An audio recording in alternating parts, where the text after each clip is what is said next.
आज से हम लोग पैराग्राफ की प्रैक्टिस शुरू कर रहे हैं। तो जैसे ही बोर्ड का मार्च 2020 का जो पेपर है उसमें जो एक पैराग्राफ आया है वहाँ से मैं शुरू कर रही हूँ।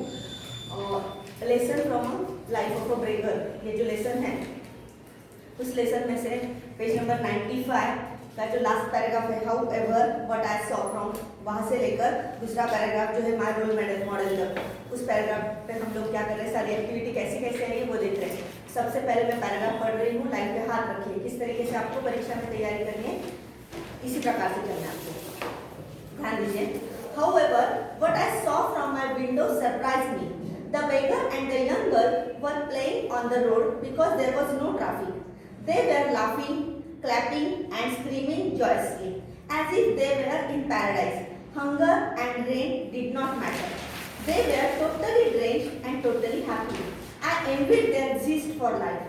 That scene forced me to look at my own life. I realized I had so many comforts, none of which they had, but they had the most important of all assets, one which I lacked. They knew how to be happy with life as it was. I felt ashamed of myself. I even started to make a list of what I had and what I did not have. I found I had more to be grateful for than most people could imagine. That day I decided to change my attitude towards life using the beggar as my role model.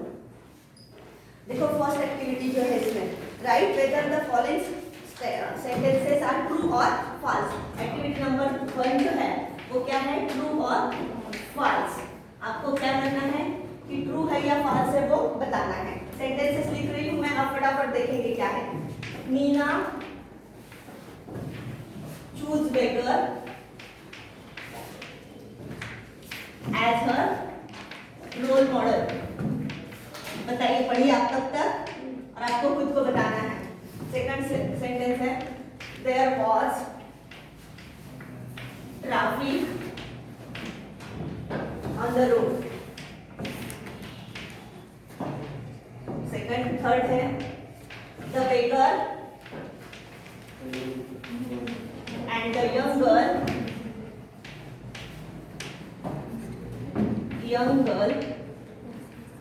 taught Meena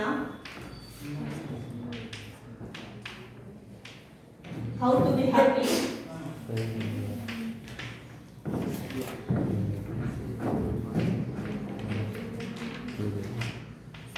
with life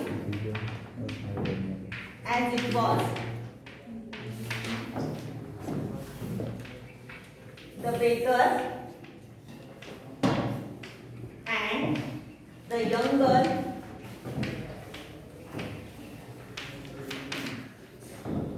were playing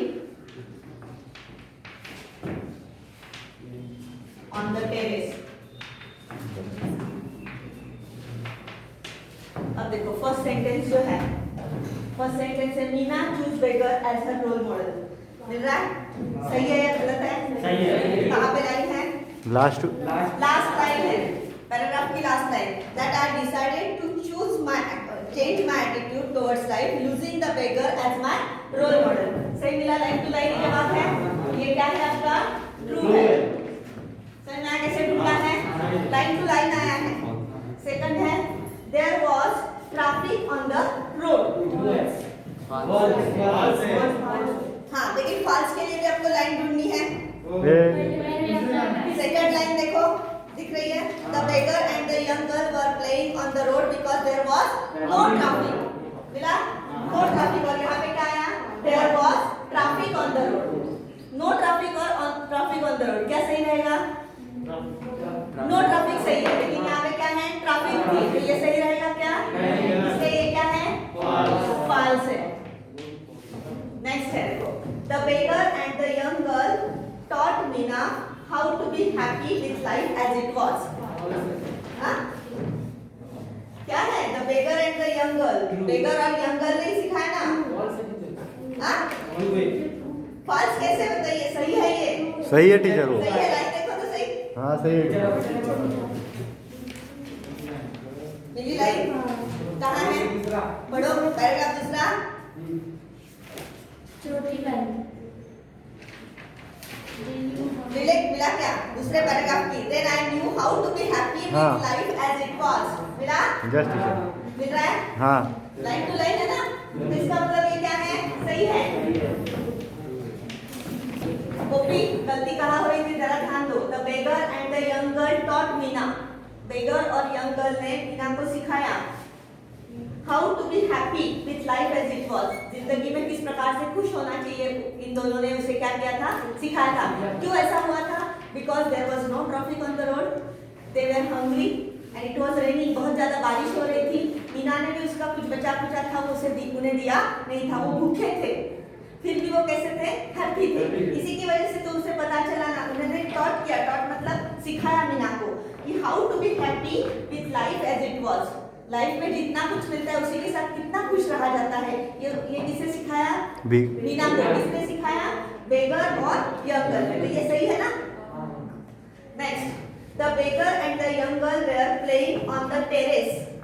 false है। कहाँ खेल रहे थे? On the road. Terrace गलत है ना? हाँ। क्या कहाँ खेल रहे थे वो? ऑन द रोड थे। तो ये क्या है? फॉल्स।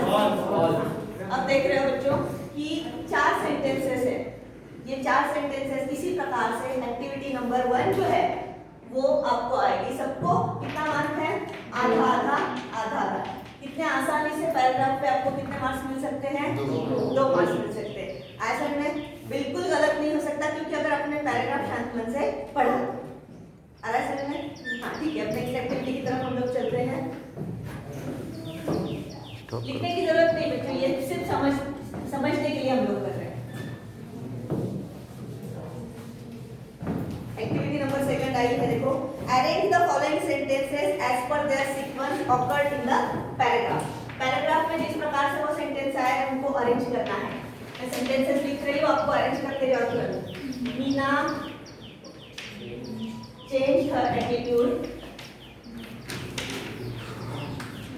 towards life। यहाँ पे पहला दूसरा अलग अलग आए हैं। Meena felt ashamed of herself।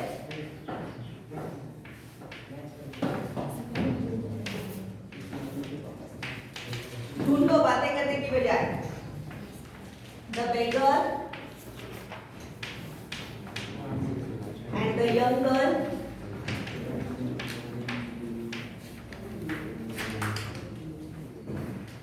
were playing on the road। और चौथा है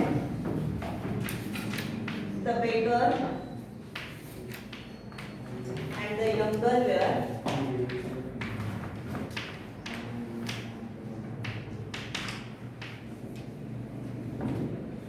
totally drenched and totally happy। 3 number का पहला है। अब देखो ये सेंटेंसेस जो है ये उल्टे सीधे आए हैं। आपको क्या करना है? Arrange them into the sequence how they occur in the paragraph। Paragraph में वो जिस प्रकार से आए हैं ये उल्टे सीधे। इसमें से कौन सा पहला आया है? देखिए, Meena changed her attitude towards life। Meena felt ashamed of herself। The beggar and the young girl were playing on the road। The beggar and the young girl were totally drenched and happy। पहला कौन सा लग रहा है? तीसरा। ये कौन से नंबर पे है? बराबर है। क्या था? बेगर और young girl they were playing on the road पे वो खेल रहे थे। फिर उसके बाद वो कैसे थे? चौथा नंबर। चौथा है ना? The beggar and the young girl were totally drenched and happy. पूरे भीगे हुए थे लेकिन फिर भी वो कैसे थे? हैप्पी थे। इसको तो नंबर 2। फिर उसके बाद दूसरा या पहला? इसमें लाइन टू लाइन ढूंढो। दूसरा टीचर। एक मिनट पढ़ो पहले। एक मिनट। इसके लिए सही तरीका क्या है कि लाइन टू लाइन आप अंडरलाइन करके रखो। दूसरा पैराग्राफ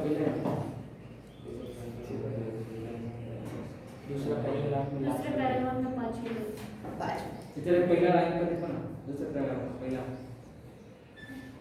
हाँ, ये चौथा है और ये तीसरा है। बराबर। ये तीसरा है और ये चौथा है। तुम लोग लाइन देखो ना। हाँ मिला टीचर मिला। मिला सही। किस प्रकार से करना है समझ में आया? संबंध समझ में आया? कैसे ढूंढना है? देखो ये इसको करने का तरीका बता रही हूँ। ये जो लाइन आई है ना, इनको पैराग्राफ में अंडरलाइन करो।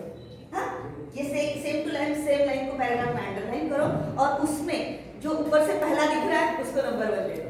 सही तरीका है ना? टेक्निकली बहुत आसान हो जाएगा ना, गलत होने की संभावना नहीं। ठीक है, नेक्स्ट एक्टिविटी की तरफ चलते हैं। स्टॉप करो वीडियो का। ये एक्टिविटी नंबर 2 थी।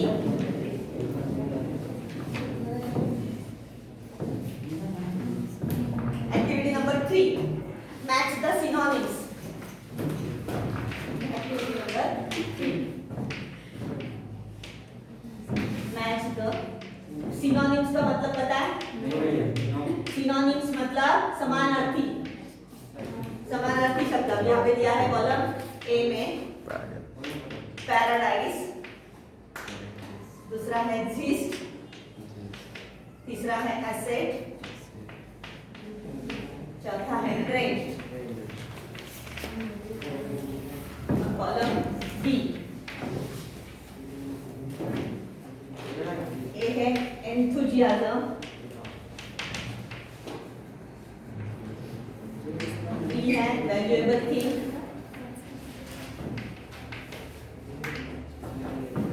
सी है वेट और डी है हेवन। इनको क्या करना है जरा ध्यान दीजिए। Match the synonyms. सिनोनिम्स का मतलब क्या होता है? समानार्थी शब्द। इसकी समान जोड़ी जो है वो यहाँ पे है, वो आपको क्या करनी है? जोड़नी है। पहला है पैराडाइज। पैराडाइज मतलब स्वर्ग। स्वर्ग के लिए कौन सा है? हेवन। मिल गया। इसका क्या है पहले का? डी। बराबर। Next yeast, enthusiasm. Yeast for life शब्द आया है देखो, जिंदगी के लिए जो एंथुजियाज्म होता है उसे क्या कहते हैं? जीस्ट कहते हैं। क्या है? ए। एसेट। एसेट मतलब संपत्ति। संपत्ति के लिए क्या शब्द है? Valuable thing. और ट्रेंच। ट्रेंच मतलब पूरा भिगा हुआ। ट्रेंच का मतलब भी क्या है? पूरा भिगा हुआ। तो ये क्या है? सी। समझ में आया? परीक्षा में आपको ऐसे नहीं लिखना है। परीक्षा में इतना करके इसके सामने नहीं लगाना है, इसे बाहर निकाल दो। सिर्फ इतना लिखा तो भी आपका सही रहेगा। या फिर पैराडाइज के सामने हेवन लिखो, ये डायरेक्टली लिखो ताकि आपका गलत नहीं होगा। आंसर में कैसे किया पता चला? अब एक्टिविटी नंबर 4। अब इसके हम लोग जितनी प्रैक्टिस करेंगे ना ये पक्का हो जाएगा आपका। एक्टिविटी नंबर 4 किसके लिए होती है? इसके लिए हम लोगों ने पूरा हफ्ता बिताया पिछला। Grammar 2 as directed. पहला सेंटेंस करने की कोशिश करो। They were totally drenched and happy.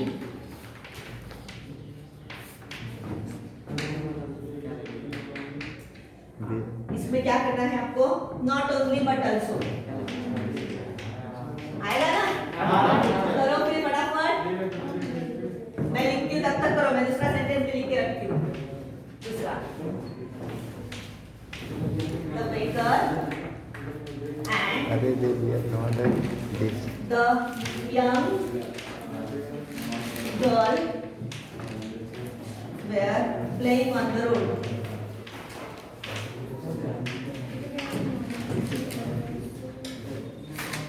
Simple है। इसको प्रेजेंट कंटिन्यूअस टेंस में करना है। दोनों भी आसान है। एक मिनट अभी बोलो मत, करो। ये 2 सेंटेंसेस हैं। पहला है they were totally drenched and happy not only but also। तो एडजेक्टिव कौन से हैं? drenched number 1, happy number 2। उसके पहले और बाद में क्या लगाना है? कैसे होगा? they were totally not only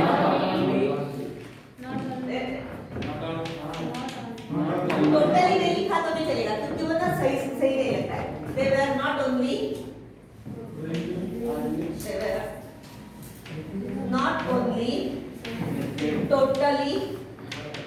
range but and को क्या करो, उसकी जगह किसे दो, बटन को। दूसरा एडजेक्टिव क्या है, एक्टिव। सही मिल जाएगा एक मार्क आराम से, कठिन लगा? हाँ, अब नेक्स्ट सेंटेंस की तरफ चलो। The beggar and the young girl were playing on the road. Present continuous tense करना है। पहले ढूंढो, पहले ये टेंस कौन सा है। The beggar and the young girls were plus verb plus ING. कौन सा टेंस हुआ, past continuous tense. Past continuous को क्या करना है, प्रेजेंट कंटिन्यूअस। कैसे रहेगा, वेयर की जगह किसे दोगे, प्रेजेंट कंटिन्यूअस है ना, तो प्रेजेंट कंटिन्यूअस में क्या होता है, टू बी का रूप आता है। तो सेंटेंस कैसे रहेगा, the beggar and the young girls are playing on the road. Were मतलब पास्ट, ये कौन सा था, पास्ट कंटिन्यूअस था। कंटिन्यूअस किससे पता चला, क्रिया को आईएनजी लगा, बराबर है। हमें क्या करना है, प्रेजेंट कंटिन्यूअस है। प्रेजेंट कंटिन्यूअस किससे पता चलता है, सर टू बी के रूप से। दोनों कंटिन्यूअस है, ये भी कंटिन्यूअस है और करने वाले हैं वो भी कंटिन्यूअस ही है। किससे पता चला, क्रिया को आईएनजी लगा। हमें क्या करना है, प्रेजेंट कंटिन्यूअस। तो हम लोग सिर्फ क्या बदलेंगे, टू बी का रूप। टू बी का रूप क्या है, वेयर। हमें कौन सा लगाना था, प्रेजेंट टेंस का। प्रेजेंट टेंस का टू बी का रूप क्या है, आर।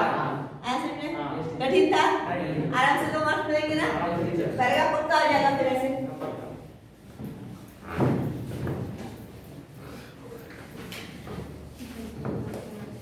अब लास्ट क्वेश्चन जो activity number 5, personal response. Activity number 5, personal response रहता है, who is your role model, why. Who is your role model, why. आपका रोल मॉडल कौन है और क्यों। 2 मार्क्स के लिए 2 सवाल है। तो अब मैं अपना बताती हूँ, आपके कौन से रोल मॉडल, आप सोचो कौन सा आपका रोल मॉडल। अभी मैंने बताया 2 मिनट पहले आपको, ग्राउंड पे बताया था मैंने, इन्हीं का बताया था ना। हाँ, तो मैं कैसे लिखूंगी, देखो हु की जगह पे नहीं, आसान कर देती हूँ मैं परीक्षा के हिसाब से। सुधा मूर्ति, हु की जगह पे मैंने क्या लिख दिया, सुधा मूर्ति। इज वैसे के वैसे, यूर की जगह my, is my role model. क्यों है, कारण लिखने हैं, बिकॉज एक शी इज वेरी, कैसी है वो, अब उसके गुण दे रहे हैं हमको। गुण कौन से अच्छे लिखेंगे, सिंसियर, ठीक है, शी इज वेरी सिंसियर। उसके बाद she is very down to earth. Down to earth क्या का मतलब क्या है, डाउन टू अर्थ का मतलब क्या होता है कि वो बहुत, डाउन टू अर्थ का मतलब क्या होता है कि वो हमेशा उसके कदम जमीन पे रहते हैं। वो इतनी अमीर है, दुनिया की सबसे अमीर में से है, फिर भी वो 250 रुपए की साड़ी पहनती है और सारा खुद घर का काम खुद करती है। तो वो कैसे, she is very down to earth. फिर उसके बाद शी हेल्प्स नीडी पीपल, तो लोगों को जिनको जरूरत होती है, उनकी जरूरतमंदों को क्या करती है, मदद करती है। फिर उसके बाद और से इंटेलिजेंट तो है ही, straightforward, she is very intelligent and straightforward. उसके बाद और भी है, शी रीड्स अ लॉट, वो बहुत ज्यादा पढ़ती है, शी रीड्स अ लॉट। उसके बाद she is a good writer, she is a good writer. आपको इसमें से कम 2 या 3 मार्क्स के लिखने जरूरी है। 4 लिखोगे तो आधा मार्क्स भी नहीं कटेगा, 4 लिखोगे तो आधा मार्क्स भी कटेगा, क्योंकि हम लोगों ने सारा कवर कर दिया ना। उनको काटने के लिए सब जगह छोड़ने की नहीं। और किस प्रकार से लिख रहे हैं, एग्जामिनर को आप परफेक्ट आपका जवाब दो, ताकि एग्जामिनर कंफ्यूज नहीं होना कि आप लाइन टू लाइन लिखते जाएंगे तो वो पढ़ने के लिए, अगर वो बहुत बोर होते हैं, पढ़ने के लिए टाइम नहीं मिलता, तो वो 1.5 मार्क दे देंगे। लेकिन अगर आप इस तरीके से पहला लिखेंगे कि सुधा मूर्ति इज माय रोल मॉडल, इस प्रकार से अंडरलाइन करके, फिर 1 2 3 4 लिखे यहाँ तक कोई भी, तो भी एग्जामिनर क्या देखेगा, अरे 4 लिखे हैं तो मार्क कहाँ काटे उसके, सीधे मार्क्स क्या करेंगे, 2 मार्क्स दे देंगे। आंसर में कैसे लिखा, पैराग्राफ की तैयारी कैसे करनी, समझ में आया, कोई कठिनाई, कठिन लगा आपको कुछ? हाँ, और ये किसकी वजह से आसान होता गया, क्योंकि हमारी सारी तैयारी इससे पहले हो गई थी। अभी हम लोग सिर्फ क्या करेंगे, सॉल्व करते जाएंगे। ठीक है, अगला पैराग्राफ